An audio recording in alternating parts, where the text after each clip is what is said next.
A lot of the economic warning signs are flashing bright red, and yet a lot of growth stocks and risky investments are also blowing up. I mean, gold, that's supposed to be stable forever, basically, that's up 38% since I bought it in like February.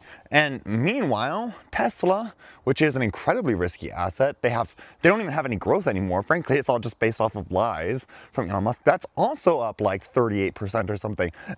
It makes no sense. Why are people at the same time seemingly betting that the economy is about to do amazing and also that the economy is about to do bad? I think it really boils down to, if you don't know The Big Short, it's a movie about the 2008 financial crash, and there's a few people, the protagonists, who have figured out it's about to happen. They shorted the housing market, which means they bet against it. And all the banks they're kind of panicking because they made all these, risky loans. But the thing is that the banks are also the ones who are basically regulating themselves at this point. So they're also the ones that get to decide how risky these assets are considered, quote unquote. And so at the same time, housing market's obviously about to collapse. It's all really risky, really bad. And everyone has started piling on to all these types of, shorts, the same kinds of shorts that these protagonists already made. The mortgage market actually hasn't collapsed yet. Why? Because the banks are propping it up themselves until they are able to get to a position where they are net short, they're net negative on the housing market. And at that point, then they tell the truth. So why right now are we seeing this surge in pessimism and optimism at the same time? Well, it's a don't look up economy. That's what it is. Everyone basically knows the other shoe is about to drop, but all of the insiders, they're all trying to get out. They're trying to leave you with the bag, essentially, for all their mistakes. You being either investors or taxpayers, because remember, these people actually control the government as well, which is a really scary position to be in. The most likely way that we make it out of this crisis actually isn't a straightforward economic crash like in 2008. It's probably hyperinflation. Why?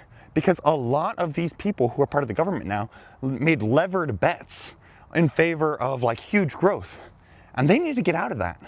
They need to get out of that, and they need inflation. So we're about to see inflation. We're importing inflation from Argentina right now. That's what we're seeing in Argentina. Trump has shown that he is willing to throw taxpayer money to protect bad investments made by his friends. And as a result, the confidence in the US dollar itself is going to crumble. Your dollars are going to become less valuable across the board. And so if you have any money to invest, here's the action I would take is invest it basically anywhere other than the United States. But if you're a regular American citizen, then here's the action you need to take. You need to go to the No Kings protest. Because right now our country is being looted. It's being looted by billionaires. And that's the most absurd situation to be in. Like, it's bad enough to be robbed by anyone, but to be robbed by the people who are already the richest in society, it's offensive. And we need to fight back.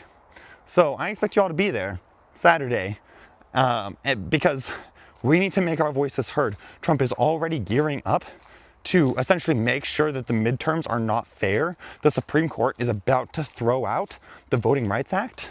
And we're about to see the most gerrymandered map in history. We need to we're going to have to overcome tremendous odds to get our country back. I'm not going to sugarcoat it. We cannot just be out here pretending like this is a regular election, regular whatever. No, we need a clear economic message that we're going to fix all of this.